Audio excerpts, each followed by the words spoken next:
Hey, you. I hope you had a great weekend. Are you ready? I'm ready. Because if you're ready, I'm ready. Then we should just let's go.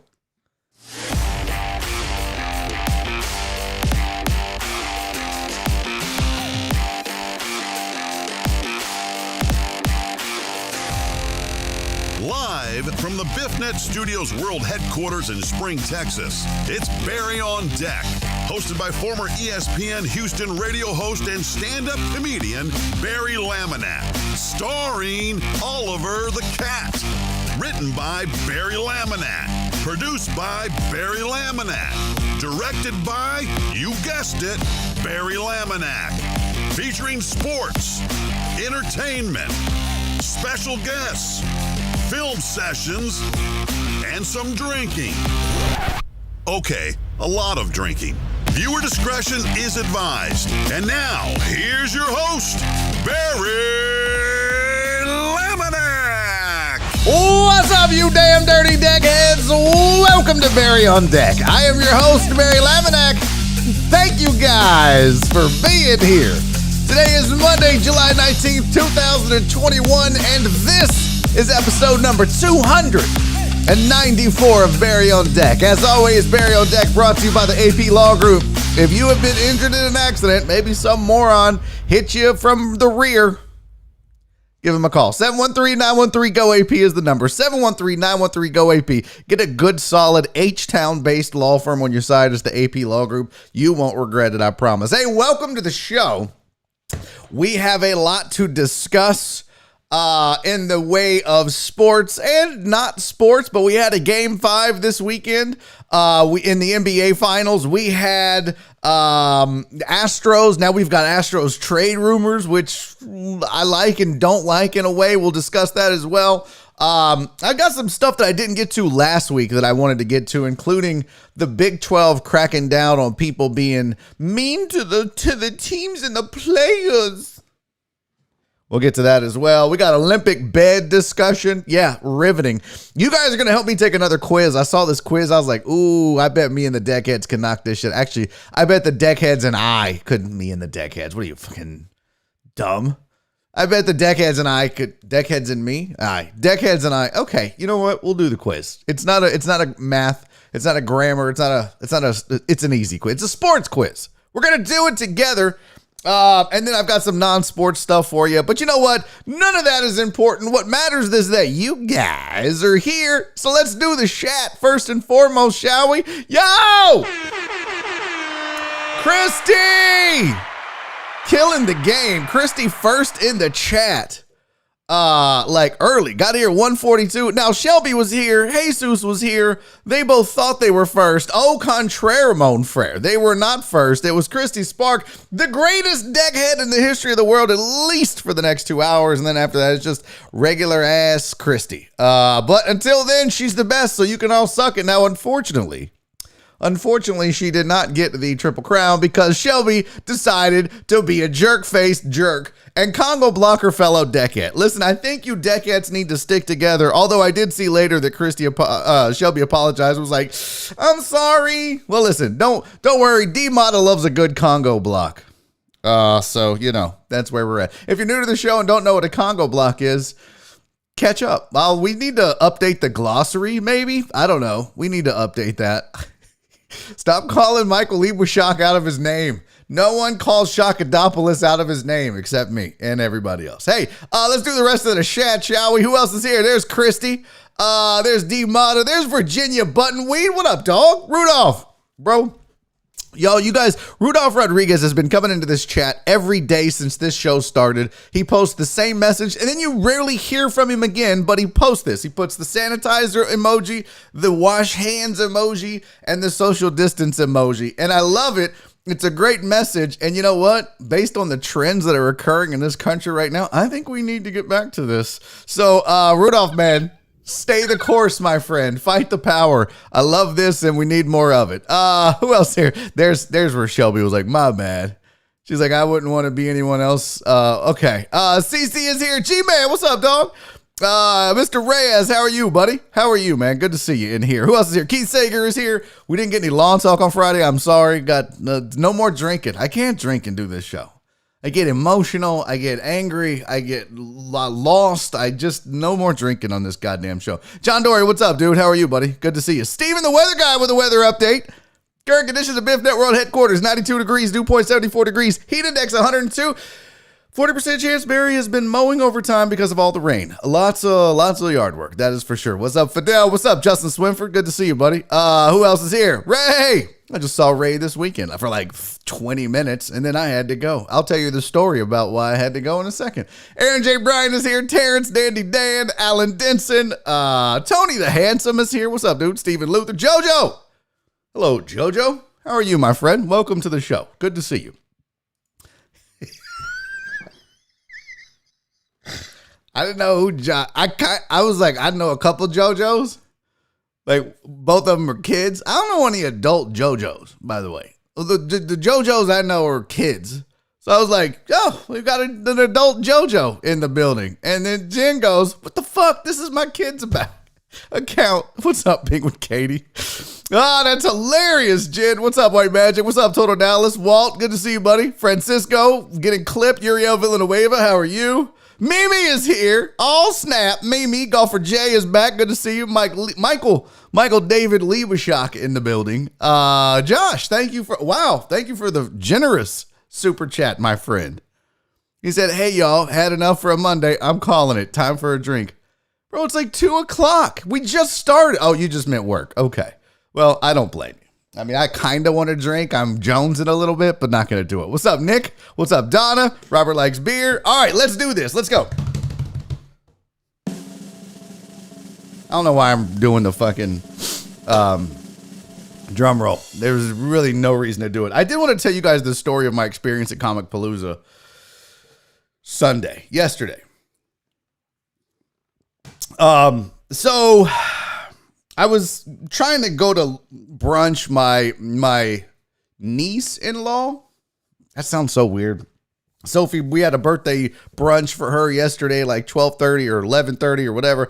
But I couldn't stay because I had to go to Comic Palooza because, as some of you may know, I was hosting a panel called Enter the Squared Circle. And it was two AEW wrestlers. It was Dr. Britt Baker, DMD.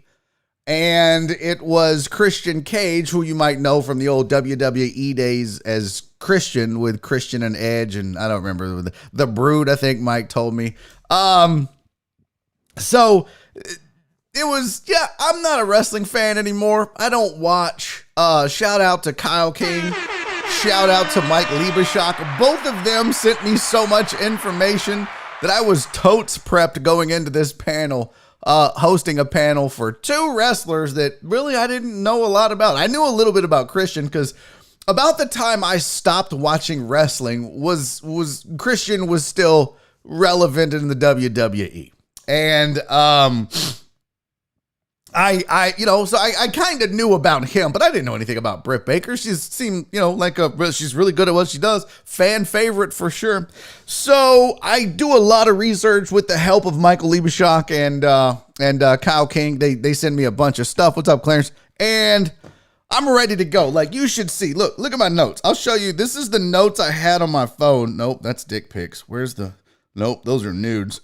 So this is the notes that I had thanks to Kyle. Uh-oh. That's my light. There we go. Thanks to Kyle and Mike. Look at all those notes. I had specifically some for Britt. I had some for Christian. I had generic questions because the way this works is this. So there's a panel. What's up, Marsha? So there's a panel moderator, which would be me. And then there's the celebrities or athletes or actors or whatever they are, which would be them. What's up, Flip? Then the crowd is there and there's a microphone and the crowd is able to, for free, go to the microphone and ask their favorite celebrity or whoever's on stage questions. If there's nobody at the microphone, it's up to me to keep the conversation going and interesting, right? So I'm like, well, I don't know a lot about current wrestling events. So these guys, I'm prepared. So I get there and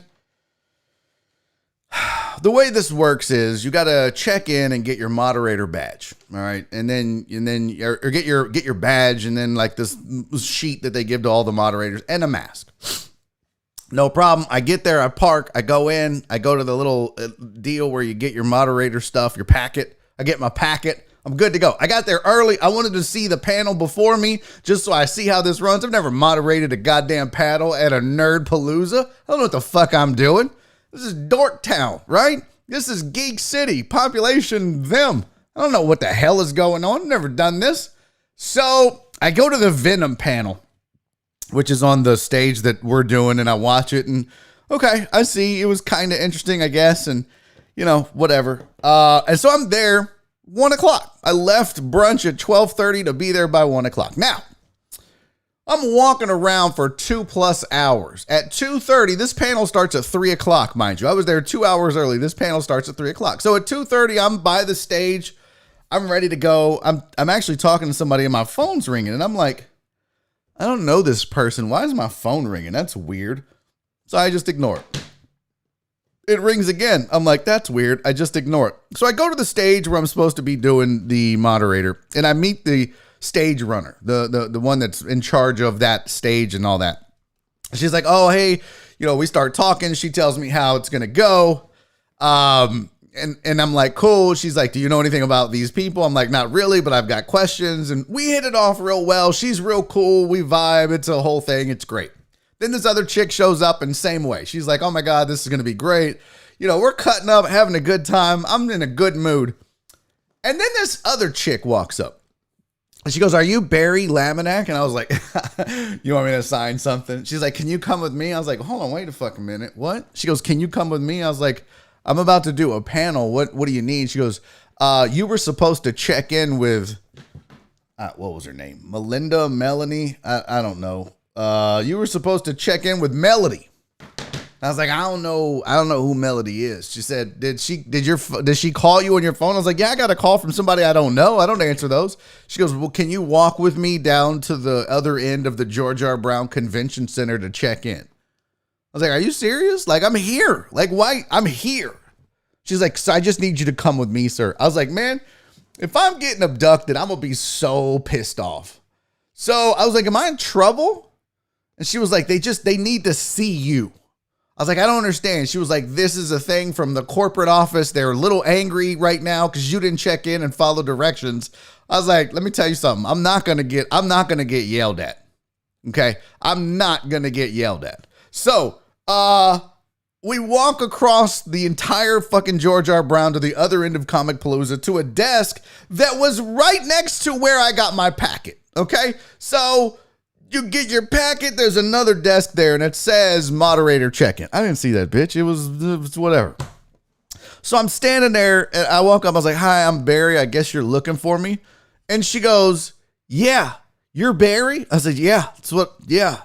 She goes, why didn't you check in? I was like, I totally checked in. How would I be in here? I got my badge. I got my packet. I got the little doctor's mask you guys gave me. I checked in. She goes, you didn't check in with me. I was like, I didn't know I was supposed to check in with you.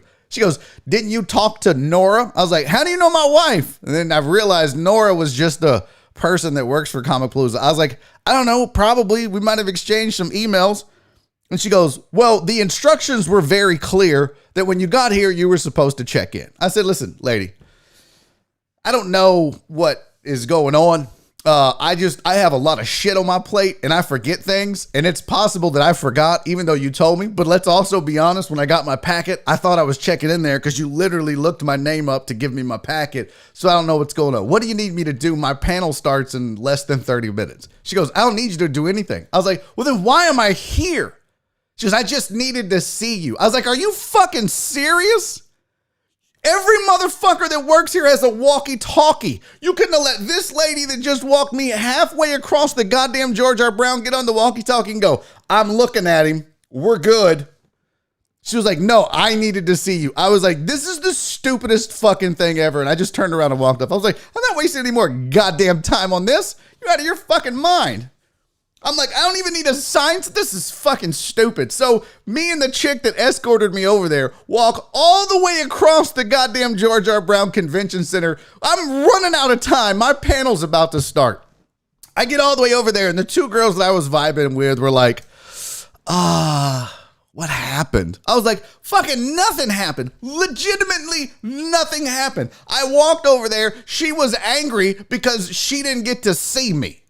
They were like, what? I was like, yeah, she just has, and the girls, bless their heart, they were like, this is the stupidest thing I've ever heard. We are so sorry that you had to go through that. I was like, well, I mean, I did get a lot of steps in, so it's helping me not be fat, but otherwise, that was a complete fucking waste of time. I'm over here trying to prep to host a panel for 2 people and a fucking entertainment sport thing I don't know shit about anymore. Like I needed that fucking 10, 15 minute sidetrack. So anyways, they're like, okay, well, we're going to get ready to start. So, are you ready to go? I was like, let's do this.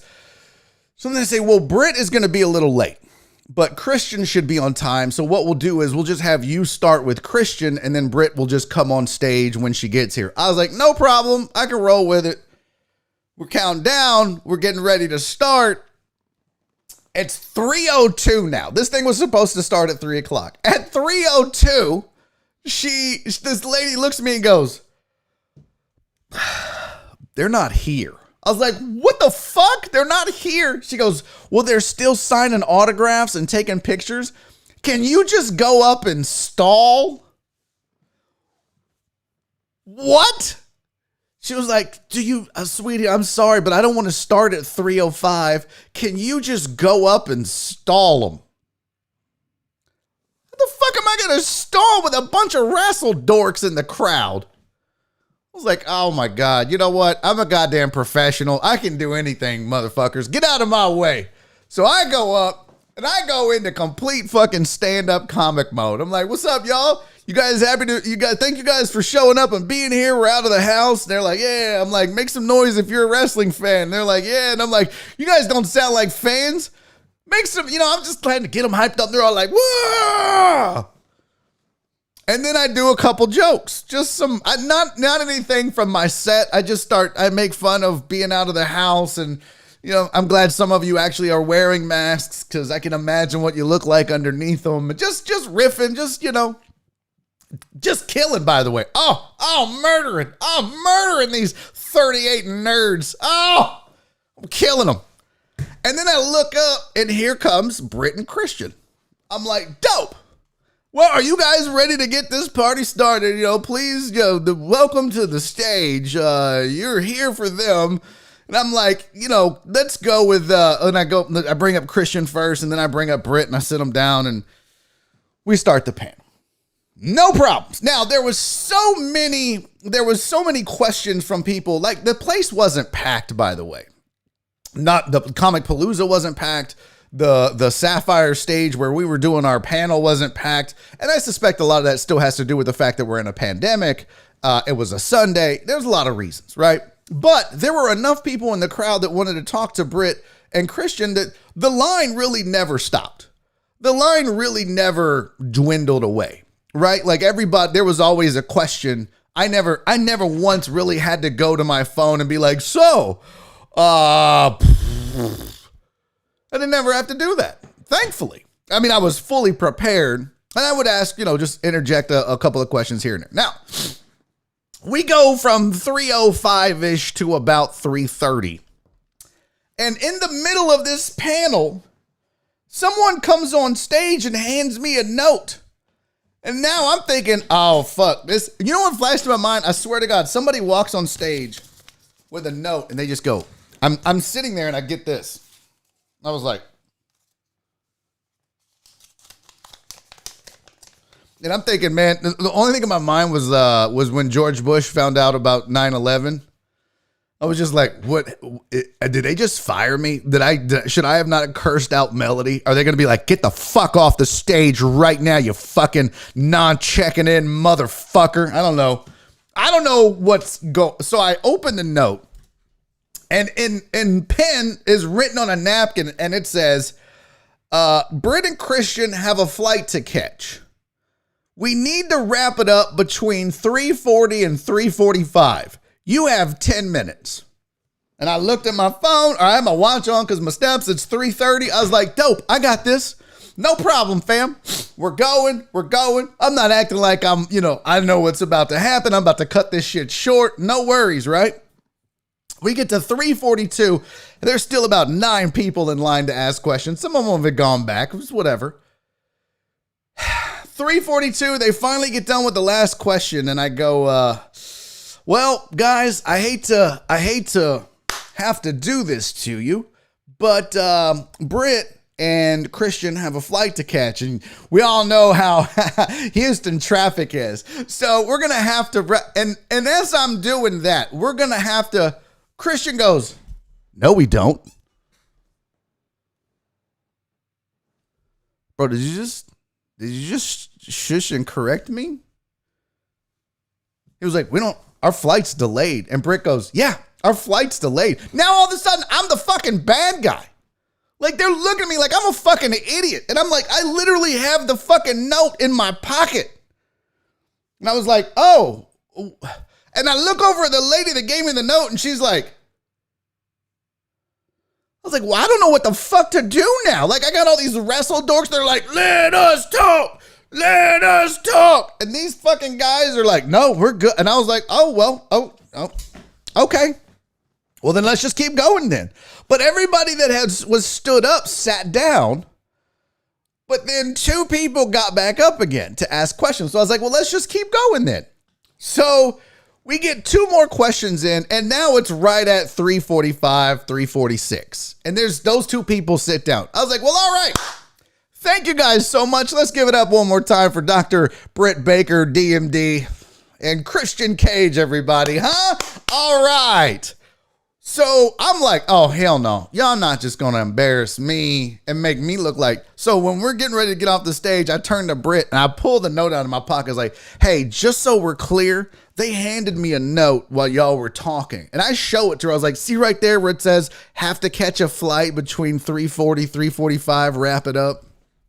And she goes, oh, yeah, well, it got delayed. So I was like, well, I just want you guys to be aware that I was handed this note because, well, I forgot to tell you, while we're doing the last 2 questions, I look over at the lady that had given me the note that when they corrected me was going, at 3:46, I look over and she's going, I was like, what the fuck? Like, what the fuck, man? So that's when I was just like, well, fuck it. I cut it. I don't care. I don't know what else to do. So I cut it, show them the note. They're like, oh, okay, whatever. Not like, they weren't rude.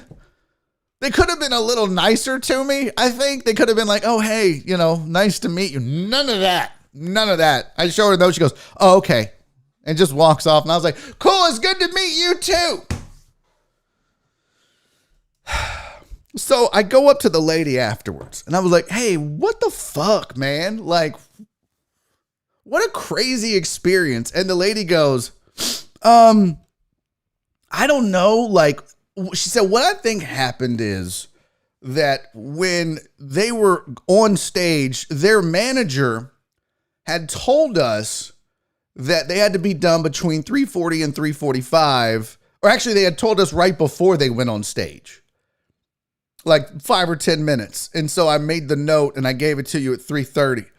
And then I think what may have happened is their flight got delayed and they knew and the manager knew, but they forgot to tell us that they no longer needed to be done. I was like, well, whatever. It just made me look like an asshole. It made me look like, 1, I didn't know what the fuck was going on. And 2, like I was the dick. There was one theory floated about, and I'm not going to say that this was true or not, but the theory is that they didn't like the turnout and were looking for a way out, which I don't know if they was Comic Palooza, if it was the wrestlers, if it was their management.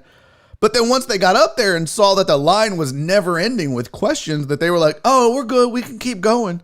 But that this was their way of, if there's nobody out there, I don't want to fucking be out there. And listen, as a comedian, I get it. I wish, like when you go to, as a comic, when you go to a club or when you're doing a show and there's fucking 7 people in the crowd, you're like, bro, I don't want to do a 45-minute headlining set for 7 fucking people. Can we just cut this to like 10, 20, 30 and get the fuck out?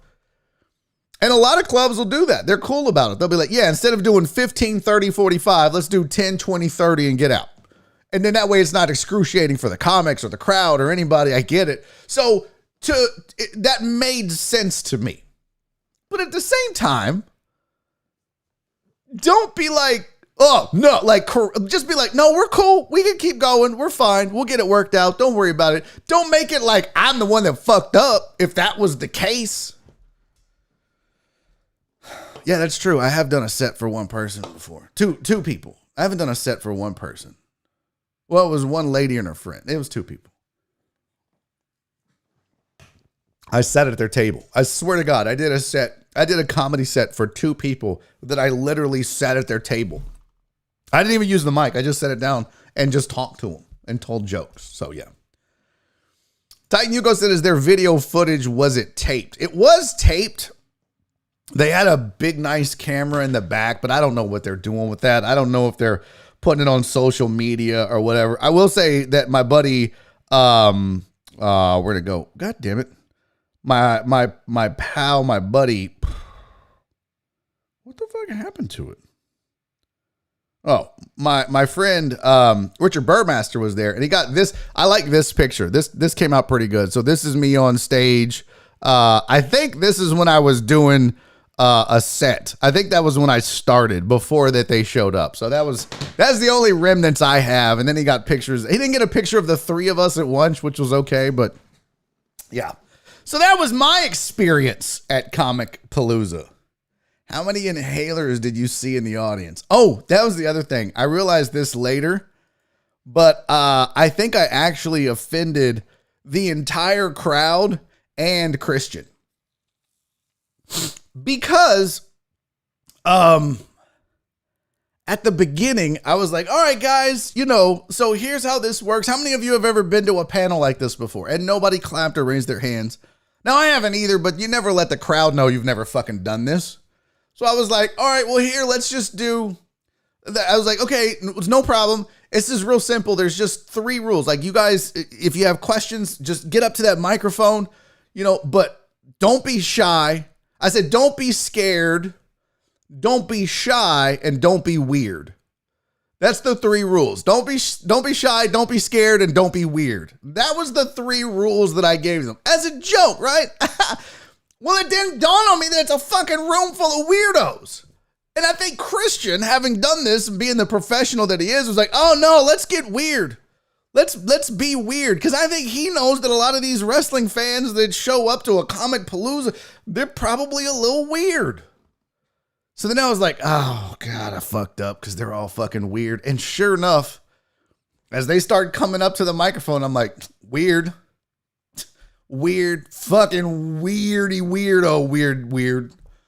I don't know what, that's just fucking strange, weird. Like, I was just like, oh God, I fucked up so bad by saying that. I should have just said, don't be scared, don't be shy, and left it at that. But no, Mr. Funny Man, gotta get a joke in. Don't be weird.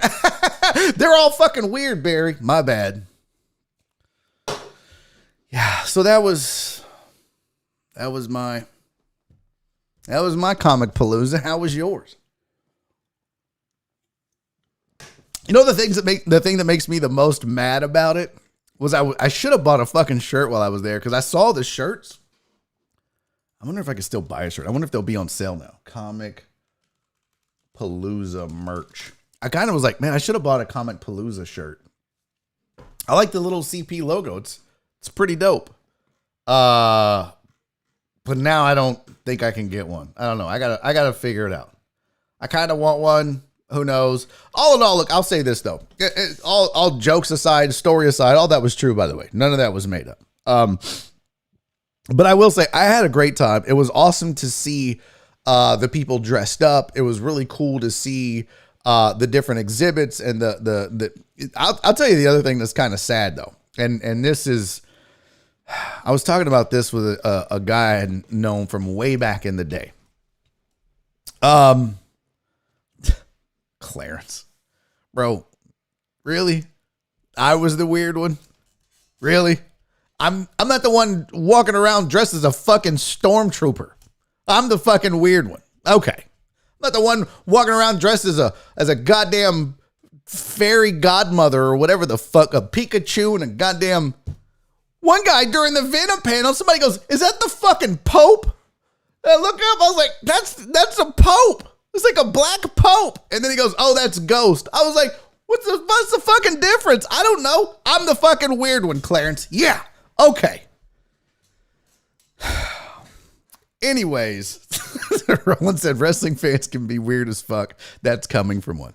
But the crazy thing is that they were all nice as fuck. I mean, great people, just, they just like what they like. I'm not judging. It was all just jokes for me. And then I realized I probably offended some people. But the other thing is this, they had at Comic Palooza, they had photo booth where you, not like where you just, and then but they had the photo area. And that was another thing. One guy asked a question and goes, "Can you sign my autograph?" Well, as the moderator, I know that there's an autograph session that goes on for Britt and Christian, and they both charge $40 or $50 per autograph. What? That's a fact. $40 to $50 for an autograph from either of these people. So now I know, being the consummate professional that I am, that you're not going to get a free autograph from the panel, homeboy. You got to go fucking pay for it. But I can't be like, "No, dick face, pay the money, you broke motherfucking weirdo." I can't do that. That's not okay. So I just go, "Hey man, this is just a panel for questions. They do have the autograph area over there." Again, Christian fucking cock blocks me. He goes, "Yeah, man, I'll sign it afterwards. Just come over to the table." Oh, fuck you, man. I'm sick of your shit, Christian. Making me look like a fucking asshole. Just doing my job, pal. Don't make me fake fight you. Anyways, I was pissed. See, I don't know that I would ever do this. Imagine Barry charging that, we'd pay it. I don't know. It's like when okay, here's the thing. I think if you get to a certain level, I understand like a meet and greet charge. A lot of comics do that, but you got to be at a certain level to do that. And these two are definitely, Britt and Christian are definitely at that level. They're super popular, very well known. I get it, right? But I don't know. I would just kind of feel, I guess for like a meet and greet, but just an autograph. I don't think I could charge anybody just for an autograph. That would be, I don't think that would be my style. I mean, like my management might be like, "Yeah, you have to, bro. You're fucking stupid if you don't. You can make an extra 100,000 a year." I'd be like, "Well," but I just don't think that would be my style. It's whatever. So anyways, I was looking at Comic Palooza and they have these photo booths that have curtains. So you can't see behind so you can go in there and take your picture. Then you come back out and it's a good pick, right? But they also have the autograph booths. And they have basically, it's just like stalls. It almost looks like cattle stalls, right? It's like one after the other. And it's got the name. It's got a big sign with a name on it. Big sign with a name on it. So you see each person that's signing autographs and you see the line for them. I think they need to block that off too. Like I don't, if I'm a fucking celebrity and no one's in my goddamn line for autographs, I don't want people just walking by and be like, "Jesus, nobody wants to go to that fucking line. Look at that loser." No, thank you. I would rather just, block it off. You pay. There's a guy or a gal collecting autograph tickets. It's a curtain. You walk through. Nobody sees it. End of transaction. Or maybe you only see it once you get through the curtain or whatever. It just seems so simple to me. But as a celebrity, that would be embarrassing if I'm there to sign autographs and no one's in line for me. Like nobody, really? That would suck. But some of the autographs, they had some chick from Star Wars. I don't know who it was. Let me see. I was trying to look up for the celebrities, fan groups, panels,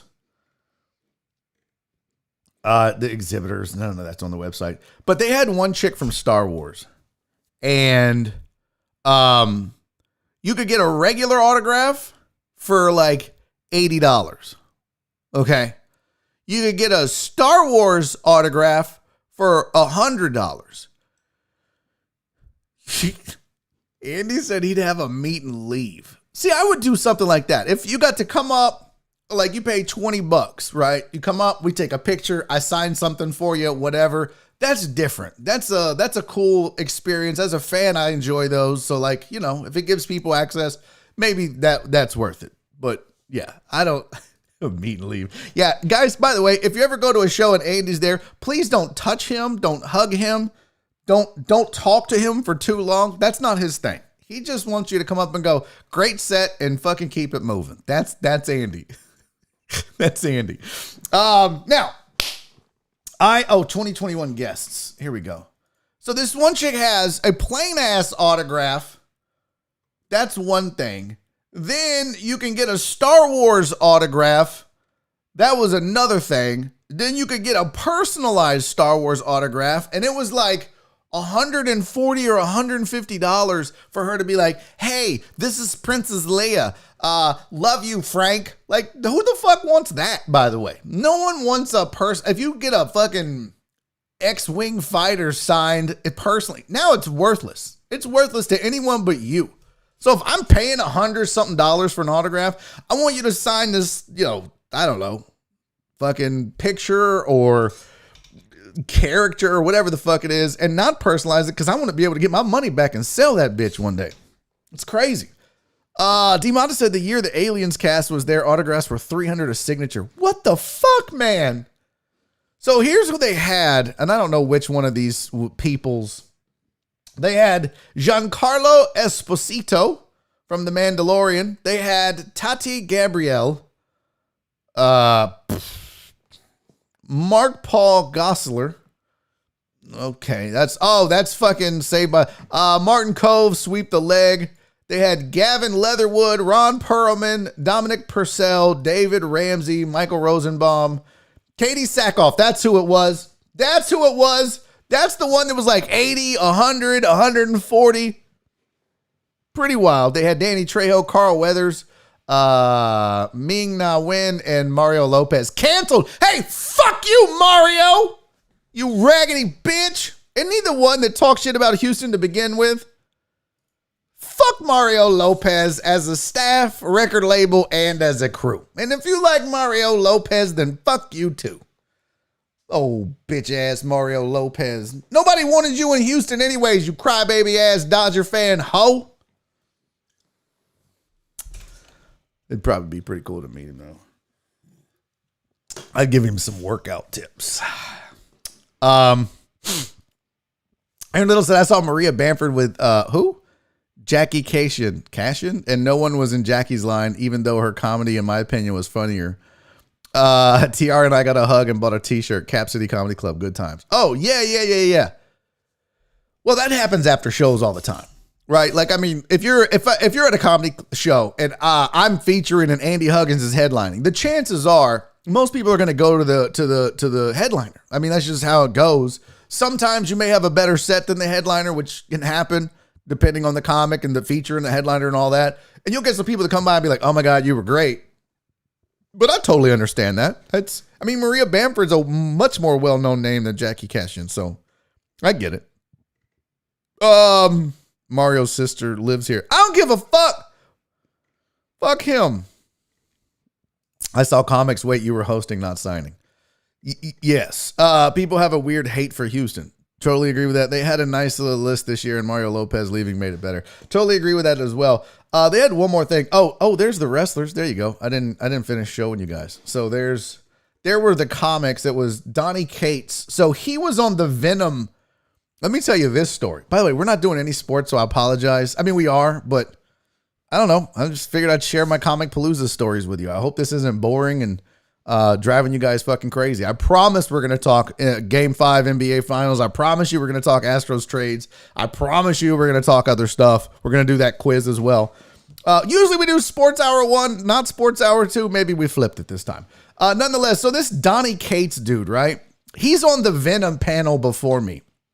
And I'm there to watch that panel because I just want to see how it goes. And there was one other guy there. What the fuck was his name? So there was only two wrestlers there. Ming Chen. I think that's who it was. So it was Ming Chen, Ryan Stegman, and Donnie Cates, right? So Donnie Cates comes out with Ryan Stegman, and they do this thing, and they start the panel. Now, this is a Venom panel. So this is a actual comic book panel, not a, whatever. And Donnie Cates starts fucking dropping F-bombs. I mean, he's just, oh man, this is fucking wild. Let me tell you this fucking story. And I'm like, oh, Jesus. I cuss a lot, but okay. Read the room. Okay. Don't call them weirdos. I didn't know that. But also, don't say fuck at a comic book palooza with a bunch of goddamn kids in the crowd. So at one point, this Donnie Cates guy, super arrogant, by the way. Oh my God, this dude was so full of himself. At one point, he goes, he shits on the Venom movie. He shits on something else. And he's like, I hope nobody's recording this. I'm like, you dumb fuck, you're in public. Of course they're recording this. There's a big fucking camera in the back, Donnie. Open your fucking hungover, stoned eyes and see it. Is anybody recording? This guy's in the back like, yeah, on this big fucking camera I am. He didn't say that, but he was like, yeah. And then he goes, oh God, what I meant to say was Venom was a great movie. Because he just got through shitting on it. And then he's like, don't tell the Disney folks, they'll fire me. Fuck them. What are they going to do? Fire me? Fuck them. I'm like, oh my God, this is a goddamn train wreck and I'm here for it. But the whole time this dude is just dropping F-bombs. And somebody asked him about writing. And he goes, is there any kids in the crowd? I want to be like, motherfucker, it's too late now. You're 20 minutes in. He goes, is there any kids in the crowd? And a bunch of fucking hands go up. He goes, oh, well, you kids are about to learn new words and new things that adults do. And he proceeds to tell a story, an F-bomb riddled story about smoking weed and getting in a sensory deprivation tank. I was just like, bro, do you not know your fucking audience? Like, if I'm a clean comic, right? Let's say I open for Jeff Allen, who's a super clean comic. Like, you can't curse at all. Your material can't be about any, like, it's got to be Christian clean shit, right? I opened for him once, and it was cool. But could you imagine if I'm touring with him, or we go on and we do a fucking meet and greet, and I talk like this? They would be fucking horrified. Oh my God, he's filthy. Like, why would you do that, bro? Like, have some respect for your fan base. Have some respect for the kids that buy your comics. It was insane, man. It was crazy. Aaron said, kids know the F word and they want to use it, but we don't allow them to. They'll use it liberally in time. Yeah, but not all kids. Not all kids. And talking about smoking weed in a deprivation tank, maybe not cut out for an 8-year-old dressed in a Venom outfit. You know? I don't know. That's true. I wasn't the worst by far. Amos said my homeboy had his car in Comic Palooza. It was the G.I. Joe car. I didn't like walk around. The only walking I did was when I had to go down so that Melody could soak up the sweetness of this fine bod. All right. It got weird.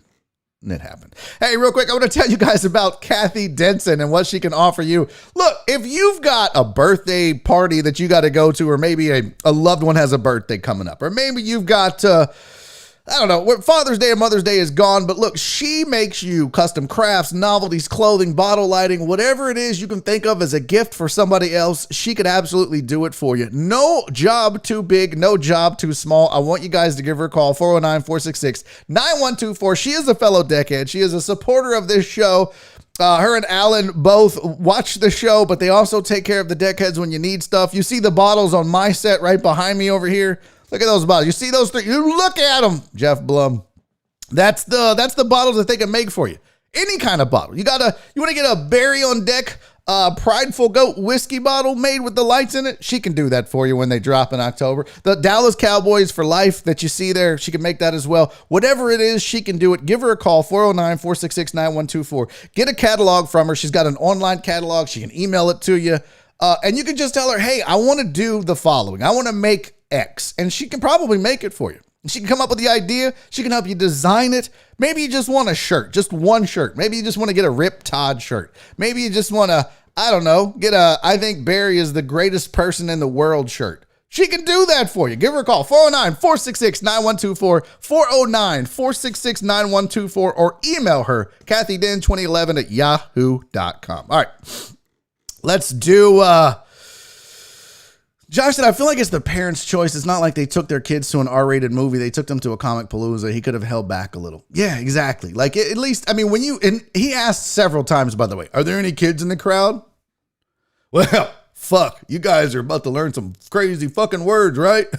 Fuck me. Anyways, so I'm fucking writing this. Oh, and his arrogance was pretty disgusting too. Like, you can be confident in yourself and maybe facetiously be arrogant, but he really thought he was the shit. When you're on a stage at a public event, shitting on Venom the movie because you're the Venom comic book writer and go, oh, nobody's recording this, they'll probably fire me. Like, bro, you're in public. It blew my mind.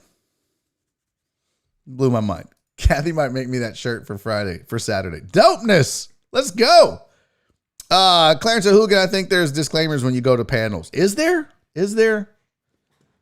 And that may be true, Clarence. That may be true. Let's assume that there is a disclaimer for a panel. Wouldn't you still look out into a crowd as a normal? I mean, think about that. You're a celebrity. You're famous. That's why you're on the fucking panel to begin with. Wouldn't it behoove you to maybe read the room and go, you know what? There's some kids here. I'll just watch my mouth. I'm not saying you can't say damn or shit, but every other word out of this dude's mouth was fuck. And I know because every other word out of my mouth is fuck. I'm not signing his belly. That's disgusting. That's really gross. So, anyways, that was my comic palooza. How was yours? Did anybody go? Did any no deckheads win, huh? I love that you all are like, we're nerds, and Clarence is all like, you better watch what you're talking to. We're all nerds. That none of you nerdy motherfuckers bothered to go. You ain't that big of a nerd, Clarence. You ain't that dedicated of a nerd, are you? You're nerd adjacent. You wannabe nerd. What is that? Pink and Brandon did. Oh, yeah, well, Pink didn't come up to me, nor did Brandon. Pink Valkyrie said she was going to come find me. Nope. Didn't happen. Corey, one of the guys I did a podcast with, came and found me. He does a comic podcast, and he did. I wasn't feeling well. I was supposed to go, but I got sick. Hey, Clarence, I have some bad news. Barry won't sign your belly. Yeah, breaking news. Where is it? Fuck.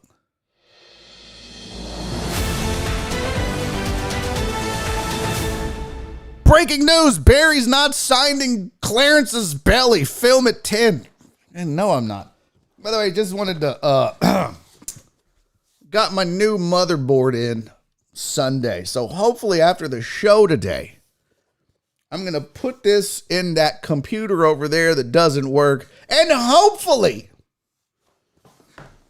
that'll fix the PC. Now, why, you ask? Why is that a big deal? Well, for those of you that have been clamoring to have a live audio feed, that's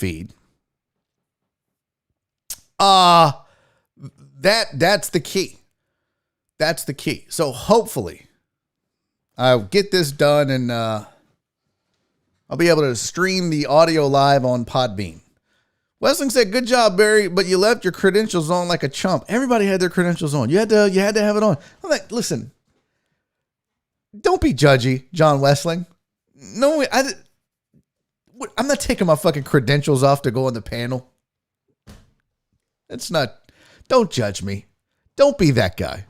Finally, Podbean people are coming back. I hope it works. Like, I really do. I'm thinking about upgrading the bandwidth to the house because I struggle to do the show with John and Shock to do Sports Riot Live because their feeds come to me and then I have to send all 3 feeds back up the internet again and it's a fucking mess. So I think I'm going to have to pay the money to have the bandwidth, and then I got to get this bad boy fixed. So we'll see.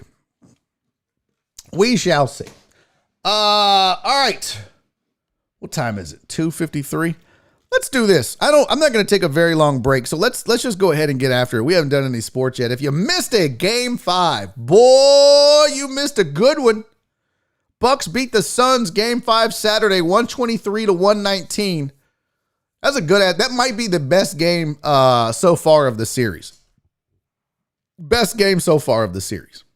Giannis had 32. Devin Booker had 40. Giannis with 9 rebounds. DeAndre Ayton with 10.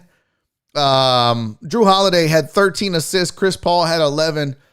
You can see the field goal percentage pretty close to even. 3-point percentage. Phoenix shot way better. Turnovers. Milwaukee had more turnovers. Rebounding about the same. And when you look at that, you think, okay, this was actually a pretty close game. And it was. Just Milwaukee's defense came through down the stretch. Milwaukee, Drew Holiday specifically, big strip of Devin Booker to lead to an alley-oop of Giannis that pretty much put the game away. Chris Paul trying to be dirty like he is. I'm going to be honest with you. I mean, I'm kind of torn on the results here. Your boys said Bucks in 6. People mocked me. Everybody picked the Suns. In 4, in 5, in 6.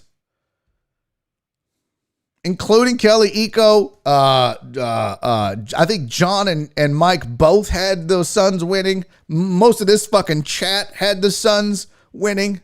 I felt like I was on an island with the Bucks. And some of you raggedy bitches are going to hop in there and be like, oh no, I had to, bitch, I'll go back to the previous shows. So don't start that shit with me. But I'll tell you what, if the Bucks, I still like the Suns in 5. You are a lying sack of shit, Katie. If the Bucks win this in 6, me and White Magic are gonna have a lengthy talk. Because he talked a lot of shit when it was 2-0 Suns. And then there was something else when I said I felt like the Bucks would win game 2, he was all like, Bucks will win game 2,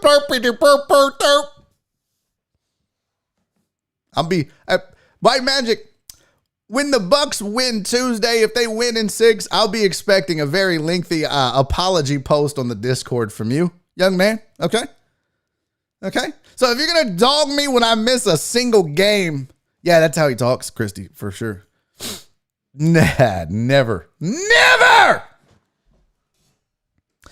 Tony said this is the most boring finals in history. I'm going to disagree. There have been some blowouts. But I think the last 2 games were pretty good. Game 4 and Game 5 were pretty good. And I mean, there's been some drama. There's been, the free throw thing with Giannis, which, by the way, CP3 made it known that he don't give a shit. He's going to come out and get in the head of Giannis Antetokounmpo when it comes to free throws. Chris Paul came out and this is his quote. He said they have to be better on the rebound, this is from Chris Haynes, who said, Chris Paul said they have to be better on the rebounds they couldn't gather from the missed free throws by Giannis Antetokounmpo. Quote, everybody is anticipating him to miss, even him. Ouch, bro. Ouch. Why you got to call that man out like that? I mean, I don't believe that. I think that's just CP3 talking a little trash. What I anticipated, because the headline was Chris Paul takes a shot at Giannis's free throws. This is what I thought was going to happen. And I really thought Chris Paul would have been this clever, but apparently nobody is unless they just haven't made it public. But if I'm Chris Paul, I'm going to make it known to the public, hey, this guy is taking too long at the free throw line. Our fans are counting it down. He's taking 12, 14 seconds. That's not okay. You get 10 seconds to shoot a free throw. Why are they giving this man much longer than he needs to? I would, even if it's not true, even if if they go back and look and it's 8, who gives a shit? What do you got to lose? Get inside his head. Make this a thing. Maybe it makes him rush a little bit. Maybe it speeds up the referee count just a touch and they catch him in 1 or 2. I'm trying everything at this point. So I really thought that's what this is going to be, but he's just trash talking him, anticipating misses and stuff, which is true. And let's be real. There were several times while Giannis was at the line that he missed so badly that the ball came back so far that it actually led to late in the game, led to a big offensive rebound on a missed free throw from Giannis. And I think it was, either Middleton or Holiday knocked down a 3 from it. So it's an issue. But so far, it has not affected the Nets. Katie said the Nets have done this, the Hawks have done this, the NBA are protecting him. Okay, fair enough. But you know what? Gotta try. I mean, I would. I totally would. Booker was allowed 9 fouls. Again, a big foul that he wasn't called, that Jeff Van Gundy was making a stink about. Dude's getting away with murder out there. That is for sure. Devin Booker is officially an absolute superstar because he is getting away with murder on the defensive end of the ball, and they don't give a shit. They'll get him close to fouling out, but they have not fouled him out yet. And with only 2 games left to go in the season, if you think they're going to start now, nope. That is just not going to happen. Aaron said, I hope the Suns win, but Wisconsin needs something. Arizona is not a fun place to be this time of year. Okay. I got it. All right, let's do this. It's 2:59. I'm going to take a quick break. I'm going to go pee. I'm going to get a refill on my Diet Coke. We're going to come back. We're going to talk Astros trade rumors. I got 2 names for you may or may not have heard of already. I'm going to give you my thoughts on both names and the direction that the Astros look to be heading in the trade market. And then you are going to help me. What was that? What just popped up over there? Did I lose my stream? Are we still on? Hello? Hello? Hello? Is this thing on? Hello? And then we're going to come back and we're also going to take a quiz. You're going to help me. The quiz is the teams that have never won a championship quiz. So we're going to take that as well. Josh, thank you for the $5 super chat, my friend. You're a gentleman and a scholar. Mucho appreciate it. I love you. He said, time to wrap this hour up. We've got a flight soon. JK, time for that shot. Fuck. Okay, listen, I said I didn't want to drink a lot, but 1 shot's not a lot, right? Right? Right? 1 shot's not a lot. Let's go. Oh, good. Justin, thank you. Yeah, I don't know. I thought it dropped for a second. It was weird. And I'll do a 3/4 shot at that. So here we go. This is to you, 713 hooligan. This is all the deckheads that have put up with my bullshit. This is to everybody that checks out the show on a daily basis, whether live or later. I appreciate you. I love you all. Thank you and cheers. Let's go.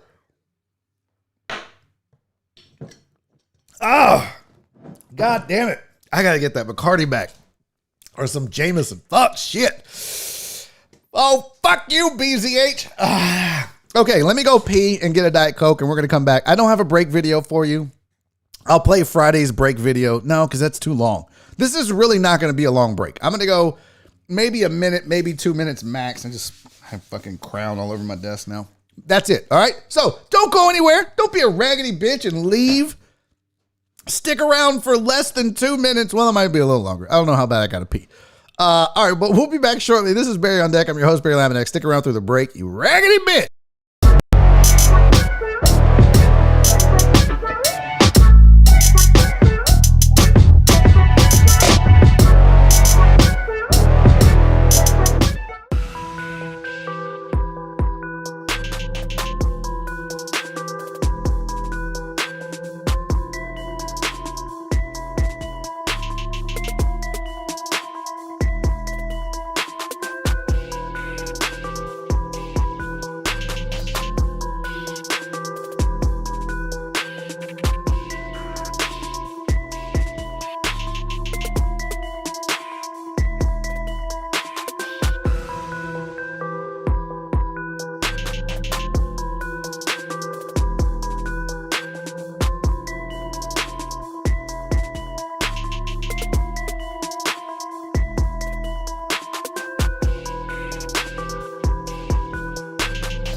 All right, so it was 3 minutes, not 2. My bad. Welcome back to the show. This is Barry on Deck. I'm your host, Barry Laminack. Thank you guys for sticking around through the break. The reason why it took me an extra minute is I wanted to get this photo for you guys.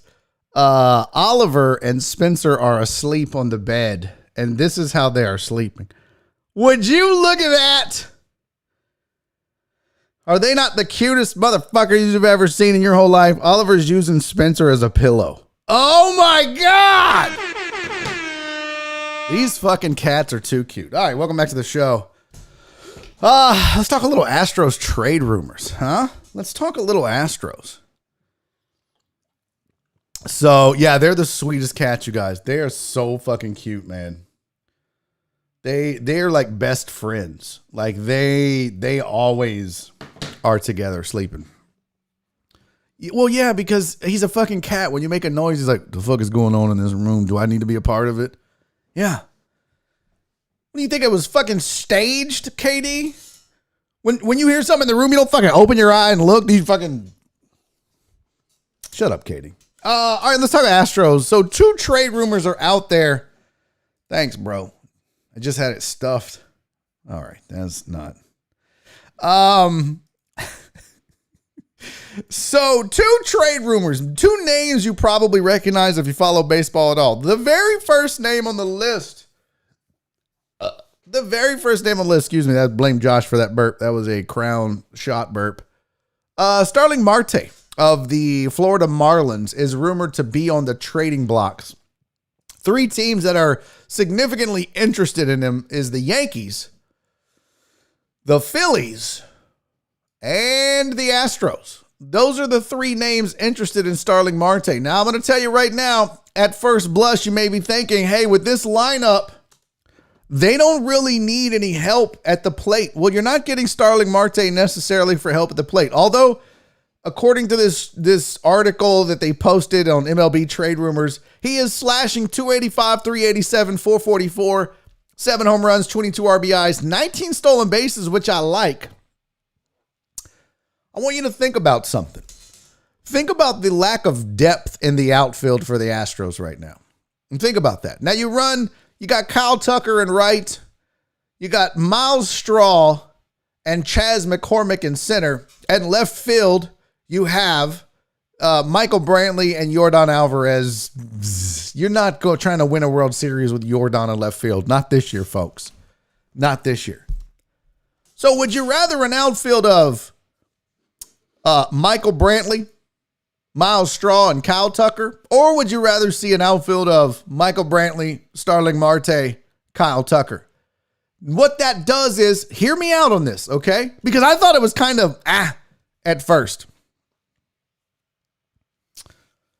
What this allows is, we've talked about Miles Straw. What is Miles Straw? Miles Straw is not an everyday starting center fielder in baseball. I mean, credit to him, he's playing a lot better, but he's not a superstar. He's not a liability like he was in the beginning of the year in April and part of May. But I said he was a poor man's Jake Marisnick. Now he's a rich man's Jake Marisnick. Okay, so either way, he's Jake Marisnick. You don't want to run out there chasing a World Series with Jake Marisnick or Miles Straw as your starting center fielder. What you want is you want a guy like Starling Marte to be in there for innings 1 through 7 or 8. And then when you need to pinch run because it's tied in the 8th or 9th inning, you put Miles Straw on base. And now you have a much better chance of scoring. So you can't put Miles Straw in the game as a pinch runner to use his speed if he's your starting center fielder. So that's one reason why it would make sense to go get a Starling Marte. The other one is, I still don't trust Miles Straw in the field as a defender. I just don't. Not every day. I mean, the dude, he's still got some work to do as a defender to me, and I think you've got to be solid out there. I'm not saying Starling Marte is the best center fielder, but I trust him more. I also still trust him more at the plate, and he brings more pop to the position. I mean, he ain't George Springer, but he's also not Miles Straw when it comes to power, when it comes to OPS, when it comes to hitting the ball out of the park. He's not going to go out there and get you 40, 50 home runs, but he's not going to just luck into 2 either. Starling Marte is an upgrade in center field, and what it really does more than anything is it provides much needed depth to the Astros outfield. So we've talked about arms, we've talked about pitching. But I think if you were going to upgrade in one spot in that order or one spot in that in the field, it was center field. Obviously, you don't need to do anything on the interior on the infield. And even if Bregman's not back, I saw somebody mention Lemus Diaz. Even if you could get him healthy again, he could also be depth in the outfield. But you got Chas McCormick, you got Miles Straw. I feel much better as this team chasing a World Series ring with Brantley, Marte, and Tucker than I do with Brantley, Straw, and Tucker. And Chas McCormick is your fourth outfielder. If Miles Straw is your fourth outfielder, I like it. So I like the idea. Also, let me explain this. He's 32, and this is the last year of his deal. So you're not committing long-term to the guy. And save all that shit. There's not a prospect on this fucking organization right now that you would be reluctant to give up to rent a good center fielder to help you to make a title run. There's nobody in this organization that you're like, ugh, untouchable. If it means adding a World Series ring, everybody in this raggedy ass farm system, this farm system is depleted. The Astros do not have a good farm system anymore.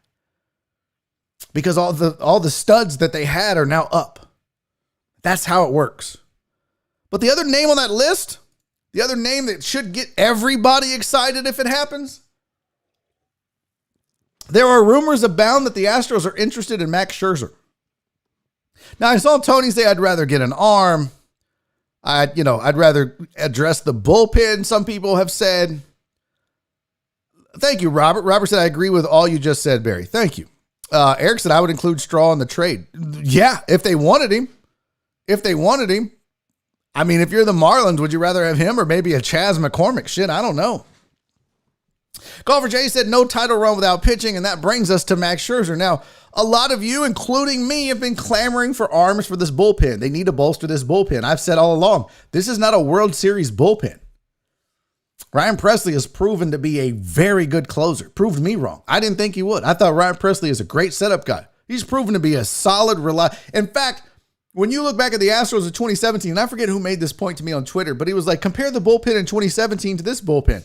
Fair point. It's not like Ken Giles was automatic, was he? I mean, you had to go to Charlie Morton and Lance McCullers to lock shit down. You had Brad Peacock out there. I mean, those were the arms that you relied on. Colin McHugh. That's who you looked to for bullpen help. You didn't think Giles was going to be your guy. He was a fucking weirdo. They call him 100 Miles Giles because that's how hard the ball left the bat when it left the park. So here's the thing. Astros are talking about, and the rumors are, that they're considering adding Max Scherzer. This was from Michael Schwab, who said the Astros are showing interest in a trade for Max Scherzer, according to people familiar with the situation. Now, this doesn't mean that this is going to happen, folks. But you might look at it and say he's 36 years old, final year of his contract with the Nats. What are they thinking? What are the Astros thinking? The reason why adding Max Scherzer makes a lot of sense. If you add a starter, I mean, this would be Justin Verlander in 2017. That's what this would be. Now, yeah, you're going to add Max Scherzer and you might see some benefit from it in the regular season. But when you get to the postseason and teams are now having to face Max Scherzer twice in a series, long series, he's already had World Series experience. He's already won a World Series in 2019 with the Nationals. You're bringing in a guy with World Series experience. I like the idea because what this also allows you to do is similar to the formula that they did in 2017 was take some of those fringe 3, 4, and 5 arms in your rotation and potentially move them to a weaker bullpen. So, I mean, Urquidy's out right now. You know, McCullers has been great this year.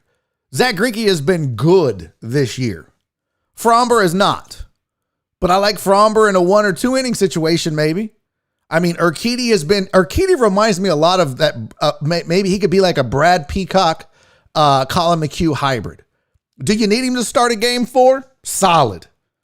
Do you need him to play long relief in a series, in a game? Solid. I like it either way. So if you're telling me now that the Astros rotation, bullpen be damned, but their rotation in the playoffs is going to be Max Scherzer, Lance McCullers Jr., Zach Greinke, and then Urquidy or Fromber maybe. It's probably not going to be Odorizzi. But there are a lot of other options for arms. I like this. I like the idea. And again, Golfer Jay said, Bear, we have no assets. Other teams will outbid so easily. Maybe. But there are teams like Washington and like the Marlins. I think Starling Marte is an easier get, although you're dealing with the Yankees and the Phillies. But it's not like the Yankees and the Phillies have absolute killer. In fact, let's look up minor league. Let's see. Minor league baseball team rankings. Let's see where the Yankees and Phillies rate. 2021 farm system rankings for MLB.com. Here we go. We'll just look together because I haven't really kept up with it. This is all on a picture here. Okay. Let's see. Open a new tab. We'll go here. There you go. It's a video. So the Astros have the second worst farm system in baseball right now. And look, don't be discouraged if that's the case. I'm looking at the Yankees are right in the middle. The Yankees are nothing special. Where are the Phillies at? Why am I not seeing the Phillies? Boop, boop, boop, boop, boop, boop, boop, boop. Where the fuck are the Phillies on here? Am I missing something here? Let's see. Phillies are 23. What is that noise? Are you guys hearing that noise? Anyways, Phillies are 23. So none of these bullpens. I mean, if you're looking to get like a Starling Marte, Yankees are 18, Phillies are 23, Astros are 29. There's the Phillies right there. I can't believe I missed that. Between the Cubs and the Red Sox. I don't know why I was looking for the P. So look, there are a few guys in the Astros. It's not like the Astros. This isn't the farm system that they had in 2017, 2016. They have a couple of names, including Forrest Whitley. A team like the Nationals might be interested in bringing in a guy like Forrest Whitley. That's possible. I mean, you got Toro, you've got Chas McCormick, you got a Miles Straw, you've got, what's the dude's name? He was lighting it up earlier in the year. I forget his name. Not Toro. I said Toro. That's not who I meant. I forget his name. But you also have arms like Urquidy, Fromber, Valdez. And maybe teams are interested in those guys. They've shown signs.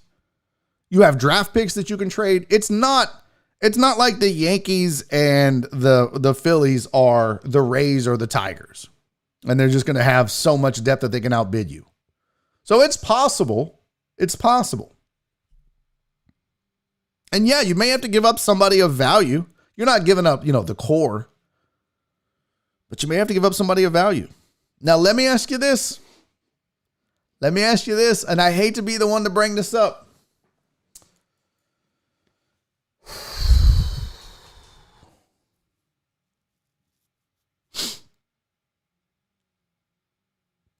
What if the Astros are asked, if you want Max Scherzer, send us Carlos Correa? Both expiring contracts. Would you do the deal? Both are going to be free agents at the end of the year. Would you do the deal? Would you would you go into the postseason with the lineup that you have minus Carlos Correa, but adding Max Scherzer?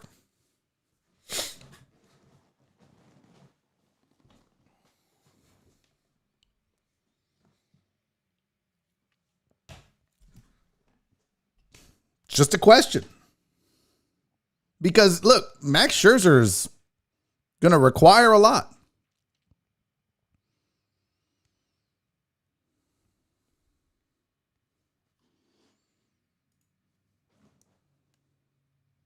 You know, the Astros have options at shortstop. It's not that they have, in fact, hold on. In fact, let me get the kid's name for you.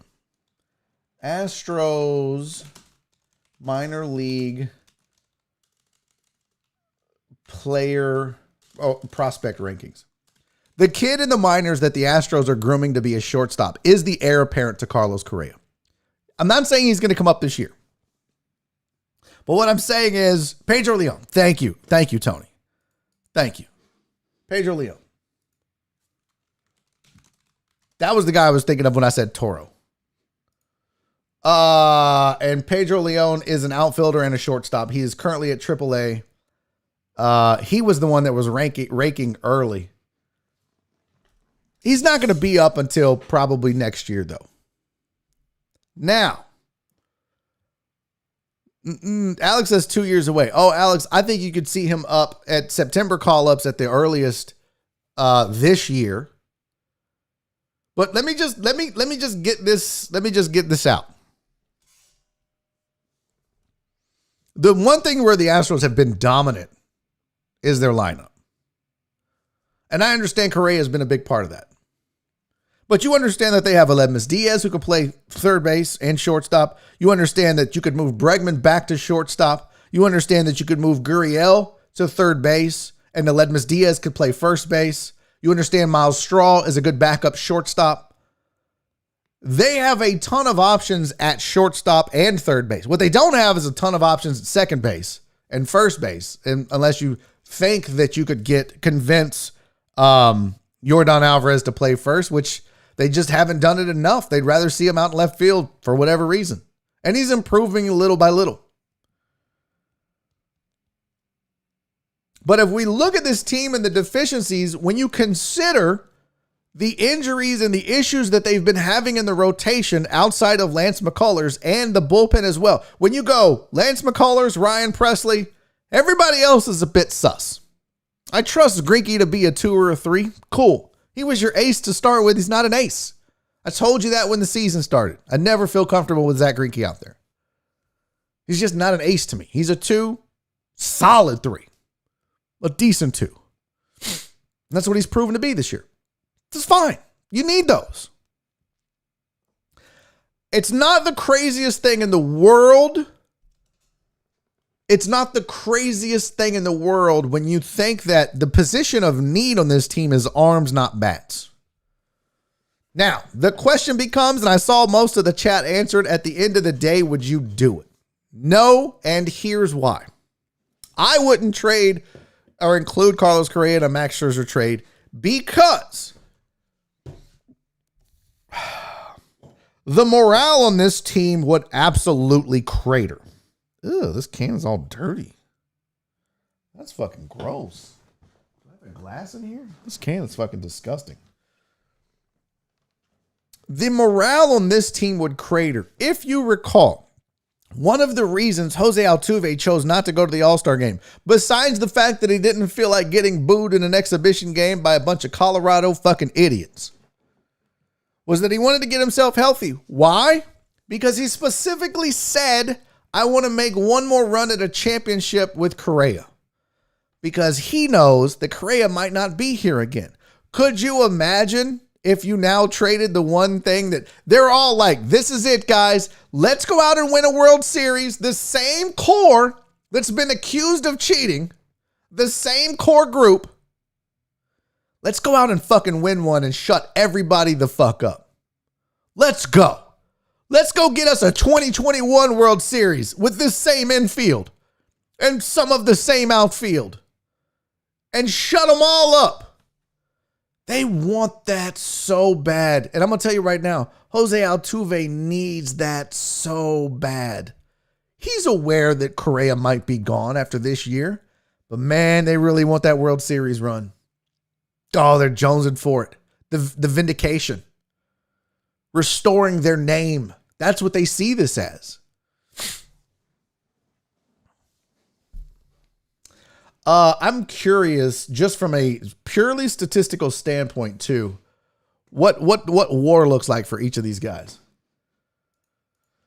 Let's go here. WAR is a good indication of value for a player overall.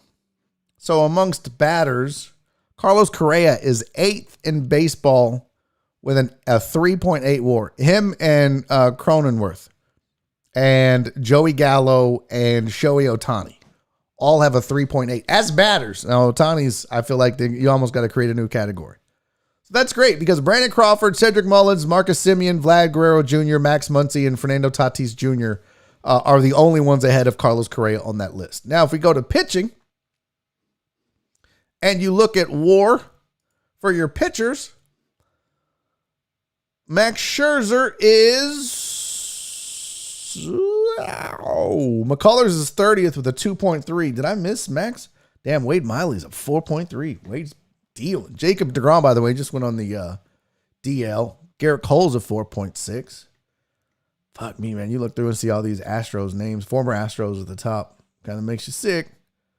Where the fuck is Max? Max Scherzer 25 at a 2.6. So strictly from a wins perspective, the value is in Correa.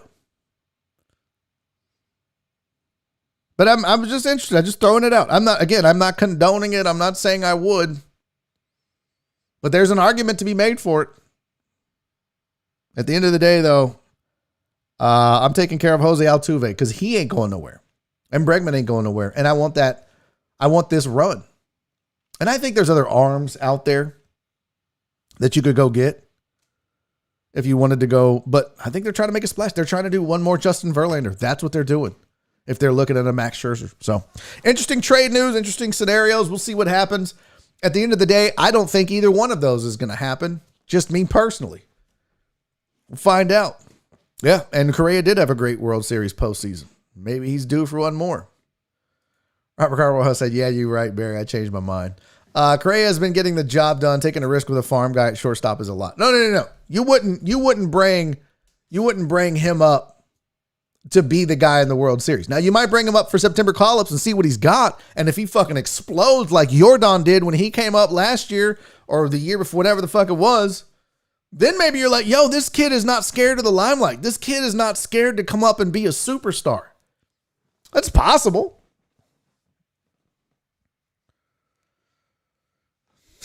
White Magic. How hard is it to catch the ball and touch first base? Max is a Boris guy. Yeah. Yeah, look, both of those moves, you're not bringing them back. You're definitely not bringing back Scherzer. You're definitely not bringing back Starling Marte. In fact, folks, I hate to say this, it wouldn't be a full-on ass rebuild, but when you think about the expiring contracts that the Astros have right now, especially from a rotation perspective, now I don't know who free agents are that they might chase,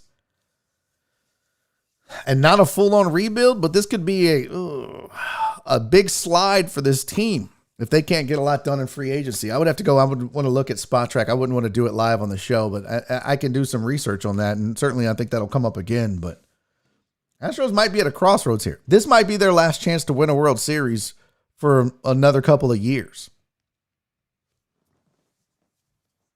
So they need to do everything they can right now, I think. And if that means doing something unorthodox, you got to consider it. You absolutely have to consider it. All right, let's take this quiz together, shall we? Will you help me take this quiz, peoples? I need your help. Let's see. Where is the quiz? Sorry, let me pull it up. Hold on. You know, I got so used to doing radio with dead air and I know when I watch streams, people have dead air all the time and it's not a big deal. It's just the radio guy in me that I hate having a lull or dead air at all. Alex said, bring back Morton. Scherzer has a no trade clause. Yeah, but I don't think that's going to matter. If he was going to a contender, where are the Nationals right now? How far back are they? I really want to drink this drink, but it's fucking disgusting. Hold on.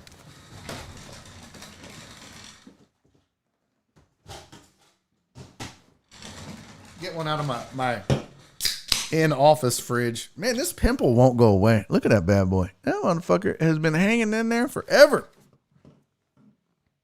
Okay, this one's not dirty. What was I looking up? Standings, MLB standings. And then we're going to do this quiz. The quiz.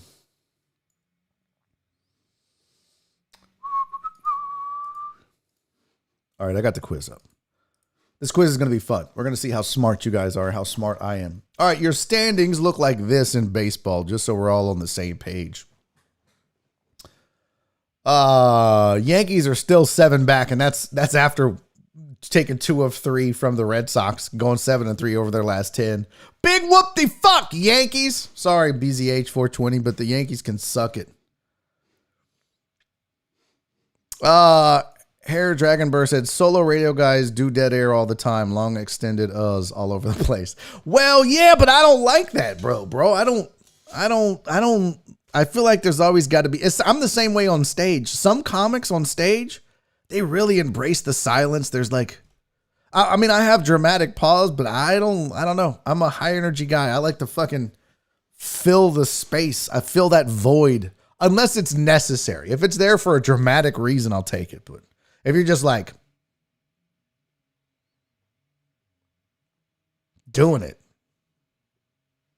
why? God damn, that drove me nuts. All right, here's your standings right here. I'm gonna zoom in a little bit for you guys. There you go. Boston, half game lead over the Rays. Jays 6 back, Yankees 7 back, Orioles. Suck it, Shock. White Sox 8 games up on the Indians. Tigers back 14, Twins 17, Royals 19. Astros have a 3.5 game lead on the Oakland Athletics. That is not a cinch to be done. So they still have a lot of work to do. The A's are definitely within striking distance. Seattle Mariners 6 back, Angels 9 back, Rangers 20.5 back. Suck it, total Dallas. Here you go. Nats are 6 back. I mean, look, I don't know what that rumor was, but it's not out of the realm of possibility, especially with the Mets putting Jacob deGrom on the IL. Phillies 2 back, Braves 4 back, Marlins 9.5 back. It's weird that the 2 trade candidates for the Astros are within 10 games in their division. I'm not saying that they get it back, but geez. Reds 7 back of the Brewers, Cubs and Cardinals 9 back, Pirates 19 back, Giants 1 up on the Dodgers, Padres 5 back, Rockies 18 back, Diamondbacks 32.5 back. And yeah, Tony says the Orioles are a minus 136. Check out that Diamondbacks run differential, minus 154. Holy fuck, that's bad. That's like fucking McLovin super bad. And then there you go. There's the Orioles. So we'll see. I think, by the way, just one more comment before we do the quiz. I'm pulling it up right now. Last night, I'm watching that Yankees-Red Sox game, the end of it. Can we just not have Alex Rodriguez call Yankees games? It's fucking disgusting. It's like having Kirk Herbstreit do Ohio State games. And I got to give credit. At least Herbstreit hides his biasness. Alex Rodriguez don't give a fuck that he's pro-Yankees. It's pretty gross. In fact, I think it was Buster Olney who was talking about trades and names on the trading block. And they don't even mention the Yankees. Bitch, the Yankees are out of it right now. Shut the fuck up. Talk about teams that are relevant. Talk about the fucking Blue Jays or the goddamn Rays or the Red Sox who lead the division, you raggedy ass A-Rod. Instead, he's over there like, I'd like to see the Yankees go after Nelson Cruz. Hey, fuck you. Nobody asked, A-Rod. Nobody asked your opinion on this stupid fucking trade scenario. Makes you sound smarter when you say scenario. Like, I just can't stand it. Like, bro, shut the fuck up, man. Call the game. No one gives a fuck. You're not the trade expert. You're a fucking fanboy. He said, he's dealing with a broken heart, Barry. He let all that ass just walk away. Damn. Brian said I switched to ESPN2, different commentators. Oh, he's awful, man. And that's coming from a Yankees fan. This dude switched. Brian is a Yankees fan. Can't stand that motherfucker. Everyone loves the Yankees. Man, shut your ass up. All right. It's quiz time, bitches. Y'all ready to help me take this quiz? Here we go. We have 5 minutes to complete this. All I do is type the answers. We got to come up with all of these MLB, NBA, NFL, and NHL. I'm fucked on the NHL, so I'm going to need some of you. Is Mark G here? Where's Mark G at? Mark, I need you, buddy. All right, here we go. Let's get started. So we know right off the rip, Texans. Let's just get the Rangers out of the way. Who else hasn't won a World Series championship? In the NL, Rockies and Padres and blue. Golfer Jay said NHL. Nah, I got the Rockies already. You guys are behind me. Who's the other one in the NHL? Fuck, we got 4 minutes. We're running out. Oh no, the Rays. Yeah, sure enough. Good shit. And is the Angels, do they have a World Series? Yeah, they do. Fuck. A's. No, the A's have a World Series with Reggie Jackson, I thought. Rockies, Padres. Let's see who else is in the American League. Marlins have one. No, the Marlins have a couple. The Reds have one, right? Yeah. Mariners. Yes, Huggins from way downtown. Bang. Do the Bengals have one? Nope. Do the Browns have one? Nope. Do the Texans, do the Cowboys have? Ooh, Grizzlies. Yeah, good call over there. We know the Rockets do. I already got the Rangers. Magic, good shit. Suns, good shit, KD. Jaguars, yes, we're rolling, people. Lions, the Bills, I love it. Jazz, yes. Let's see, who's the last baseball one? Huggins, you got to know this. I'm gonna cheat. I'm gonna look at the names almost. I kind of want to look at the Oilers. You asshole. The Oilers aren't even a fucking Titans, though. Dallas Stars. No. We're fucked on the NHL. Pelicans. Thank you. Nugs. The Spicy Nuggets. The Kings. Oh, they do have one. I'll be damned. Brewers. No, I thought they had one. No, they didn't. Aha. Somebody Googled it. Well done, BZH. Well done. Vikings. Suck it, House. NFL, AFC. Are these in order? J, C, D, J. Oh, they are. So these are in alphabetical order. So that's got to be the giveaway here. Hawks. No. Atlanta. Who's the other A's? Golden Knights. No, they just won one. VB.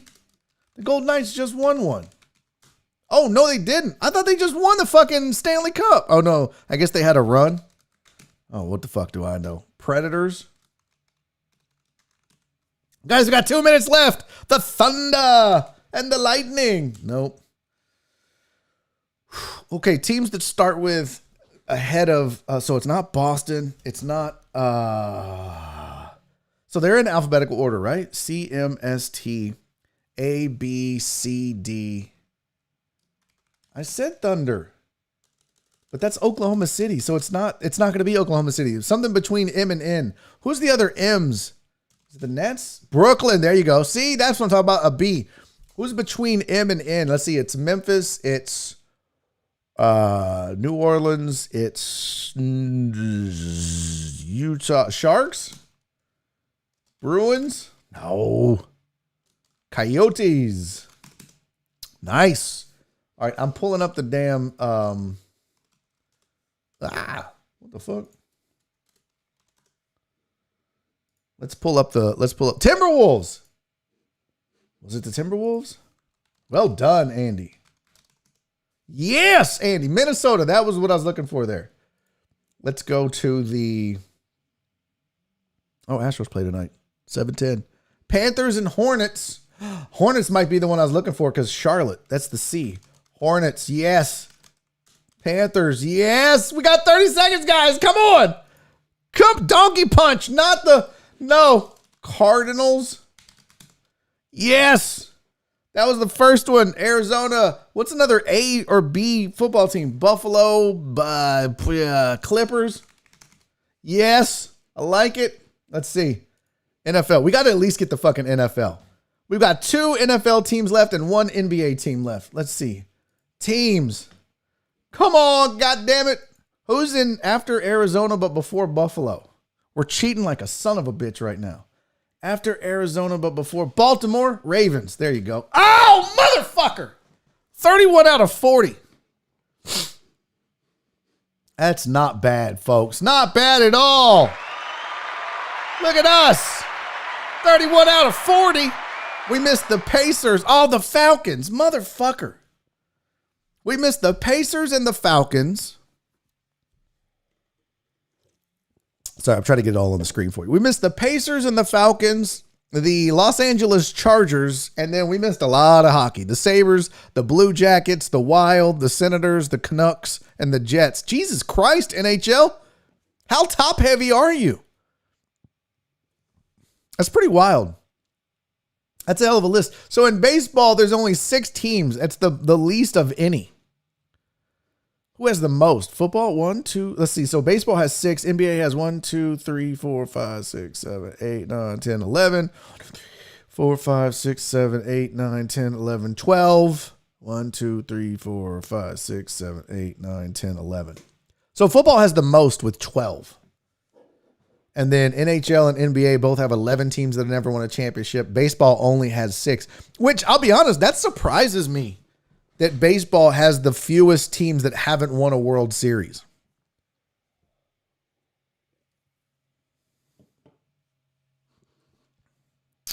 Brian is saying, when did OKC win a title?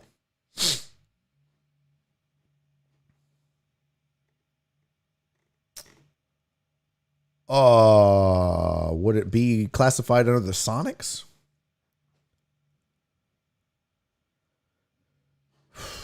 Did the Sonics win a title? Let's take a gander, shall we?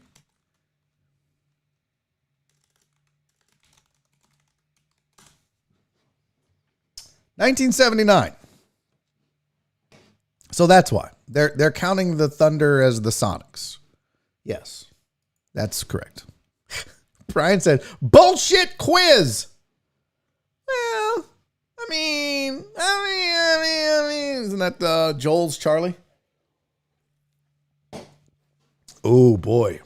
I don't think we would get that one. Most career rushing yards for every NFL franchise quiz. We'll do more of these. I only want to do one of these a day, but they have like a shit ton of these quizzes. I want to start doing them with you guys. They have like a absolute crap ton of them. So we'll do them. We'll do one a day. Cause I enjoy those. Those are pretty dope. That's a good time had by all. So, and I like doing it as a family. Yankees have like 5 legit titles. Okay. Now don't start that, please. All right. What else? Oh, let's talk about these Tokyo beds. Did you see this bullshit?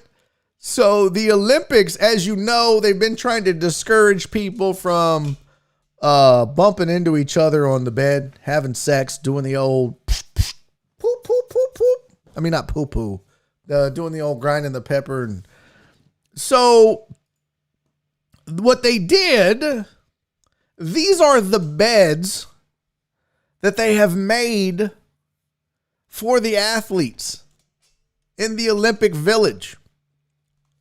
Look at your screen. Zoom in. Look at your screen. They're made out of cardboard. These are cardboard beds.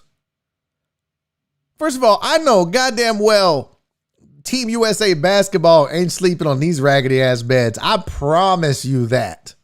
Promise you. These divas, they are not sleeping on these beds, okay? But these are the beds. Now, the reason, Nick says, why is this an issue? Well, the reason that they're saying this, Nick, what they're saying is the reason these beds are like this is to prevent the fucking. It's to prevent the sex. They don't want, are you saying why is the bed an issue or why is them having sex an issue? I mean, I feel like I feel like they think that this might be a super spreader. Not for COVID, maybe herpes or the clap or something like that. Because I think the Olympics are notoriously big orgies. So they're like, they did these beds so that nobody could have sex. And Justin Swinford's like, I'd break that damn thing. I would tear that thing up. Steven said, just put the mattress on the floor. Duh. Well, have no fear, because a gymnast from Ireland, his name is Rhys McClenaghan. And Rhys McClenaghan has said they're always after me Lucky Charms. Okay, actually, that was racist as fuck. But he said, folks, false alarm, fake news. Watch this. In today's episode of Fake News at the Olympic Games, Fake news. The beds are meant to be anti-sex. They're made out of cardboard, yes, but apparently they're meant to break at any sudden movements. It's fake. Fake news.